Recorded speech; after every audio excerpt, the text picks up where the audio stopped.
deciduous pruning of deciduous species of trees actually starts before there's anything to prune. He's at it again. Does anybody understand what that means? Anybody prepared to say, oh, I know what you mean by that, or I know what you're going to say? Say it again now. The pruning before of the leaf fully develops, like? No, well that too, but I'm even Before the then. branch develops. What I'm talking about is bud selection. What I said was the pruning of deciduous trees begins before there's anything to prune, which is, I know that's kind of double Dutch really, but it isn't in a way. You're not allowed to come out there, but Bring them here. Well, for a start, you look at buds developing, that there's no way on earth that you want them to make branches. And even at this stage, we can see, here's a bud here. I'm just wasting energy by Just forming. Just absolutely wasting the energy of the tree. This is, here we got primary branch. It's always going to be there. It's always going to be part of the design of the tree. We are never ever going to want a little tiny branch developing immediately underneath it. You know, we're not going to want if that's our primary branch on the tree. There's no way we want a little weedy branch growing out there. How are we ever going to use that as part of our design of the tree? So if we don't take it off as a bud, we're going to wait until the tree uses a fair bit of energy, and then we see it, and then we get our scissors in, we cut it off, and it's on the ground. So that the energy that the tree made, the energy that the tree used in making this twig, which we didn't want in the first place, could have been out here, making a couple of twigs out here. Same here. There's no way we want a little twig. See that bud there? No way we want a little twig growing on the underside just there. So, there's nothing, well, there's one here. Exactly, that tends to be where they are, on the underside of branch, you know. If that... you later. Sorry about that. We wanted to make a leader coming out on the underside of the lowest branch. Yeah, that's really interesting. Yeah. So, do you want me to cut it off here now? No? So, spring bud selection I've got here. Eliminate wasted growth. Why, you know, we've said this a few times in our 2 short sessions together. We do not want, we're not masochists in bonsai. We do not want to take 10 years to make a beautiful bonsai from this if we can do it in 5 years. So, how long would it take? It'd take a little while on a tree like this, but on a tree like this, how long would it take in the spring to just look over this, and when the buds are showing, get your finger in and just flick them off. Take you 3 minutes, not even that probably on a little tree like this. And it doesn't take very long. If you've done some good basic structural shaping on your tree to begin with, it doesn't take very long to make up your mind whether you need the bud or not. You know those buds I rubbed off. There was absolutely no question, even amongst all yourselves, I think, that the tree ever needed to grow a twig where that bud was. So, I mean, you get that kind of thing with a maple. You certainly get it with a beech tree as well. And in many respects, that characteristic of being able to pop buds all over the place is actually what makes them brilliant species of trees to use for bonsai. Because if we're going back to a stage where we've got our trunk, but we've got no branches, then the more buds that pop on this trunk, the more options we have in terms of creating our branch structure.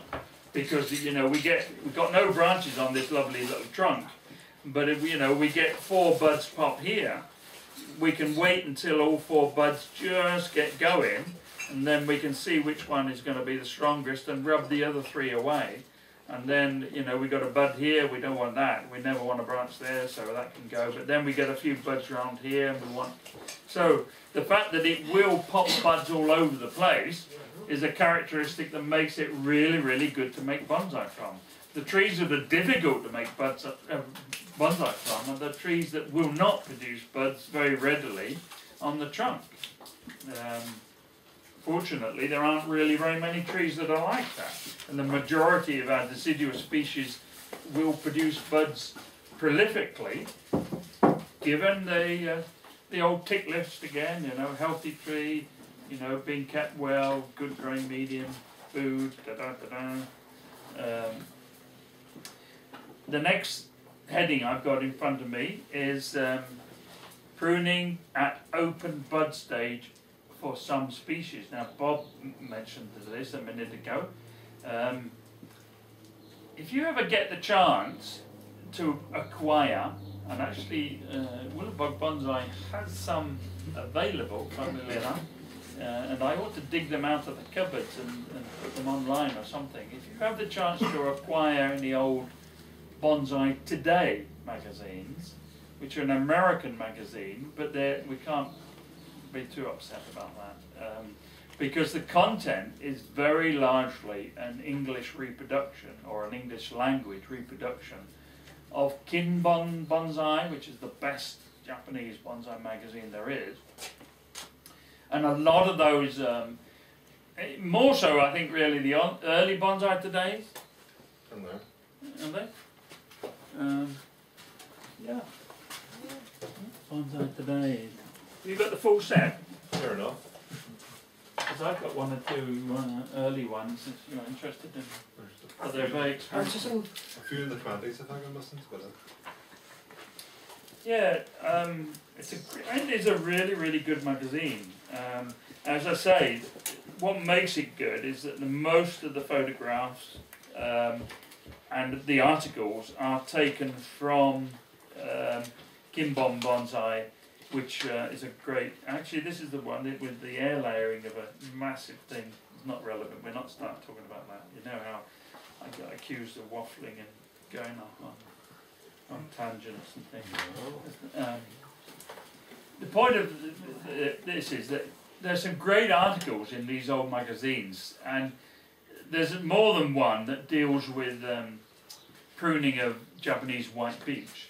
And it's quite interesting to see the experts in Japan with the tweezers out, pruning the Japanese white beech buds at bud stage, or just beyond bud stage.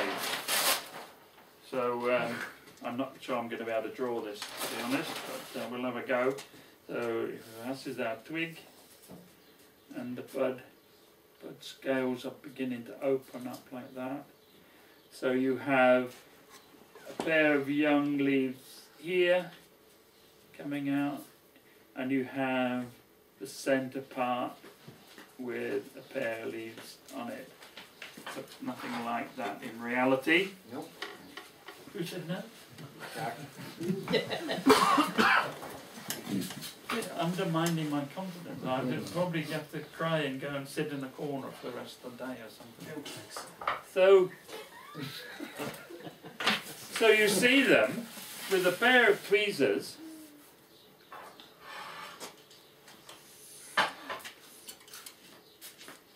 Japanese finger, that is. Holding. It's a Japanese bonsai master on the end there. So they use tweezers and they pluck out the centre of the bud as it opens up.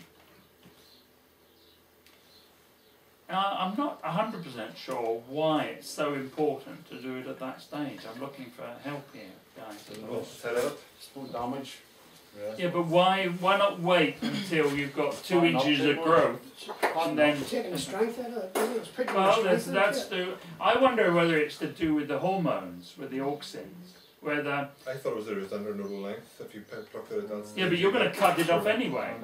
You're going to cut that out anyway. Why not wait until you can actually get a pair of scissors on it and it's 2 inches long? You're going to cut it out anyway. So you're not worried about the internodal length. I wonder whether it's because we know that actually that centre part is producing an auxin which is stopping buds from opening up down here, and the sooner we get rid of that, the sooner we might get these buds pop out here. But anyway, going back to what you were saying about the shojos and the advice from Japan, we can be pretty damn sure that in Japan, if they think it's worth taking the centre of the bud out at that stage, it is worth doing. So yeah, I mean that kind of, and we can apply that technique actually to a lot of our trees if we can be bothered to do it. Sycamore is one. I mean, it's damn difficult to ramify a sycamore, at least in my experience it is.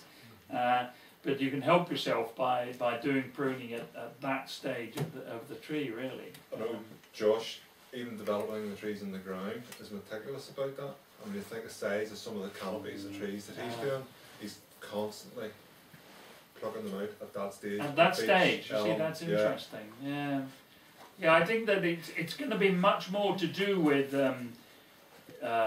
stopping the tree from preventing buds from opening. You know, I think we talked about that in the March session, where the apical buds on all of our trees, pretty much we can say all of our trees, are producing a chemical called an auxin, and the tree sends that auxin back down the twig, down here in that direction, and the buds that were here, or the buds that are sitting here, the tree's got ready to use if it needs them, they won't ever open because this chemical is giving them a message to not open up.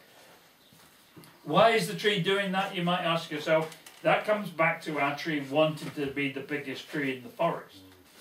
Because if it can put all its growth into that, up sideways, then it can become the biggest tree in the forest. But that's no good to us. That's not what we want in bonsai.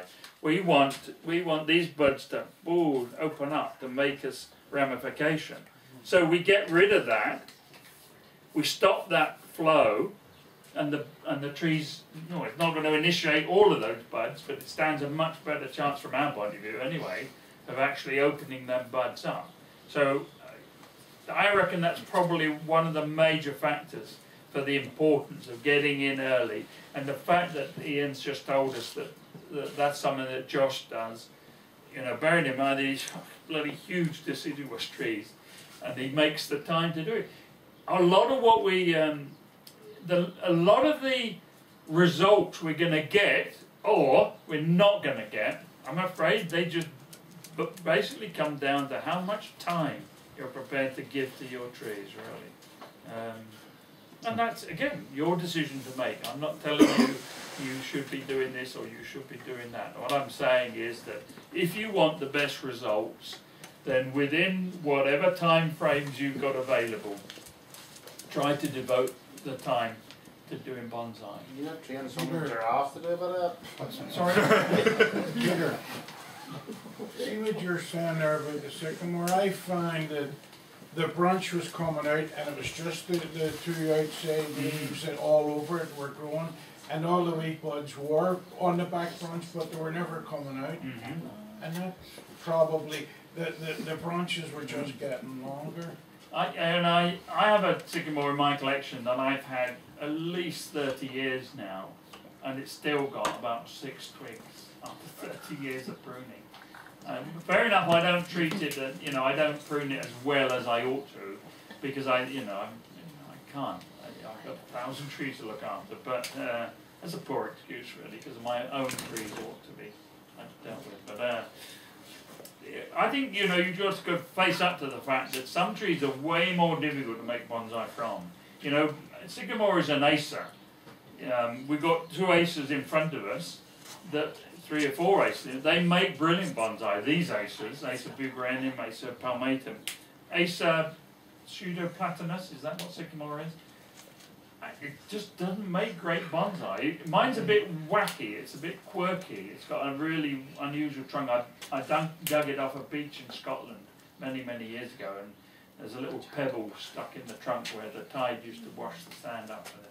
So it's a bit wacky, but it's still... thought it was a sycamore. Now you tell us it's a beech tree. On that note, On that note, it's lunchtime. The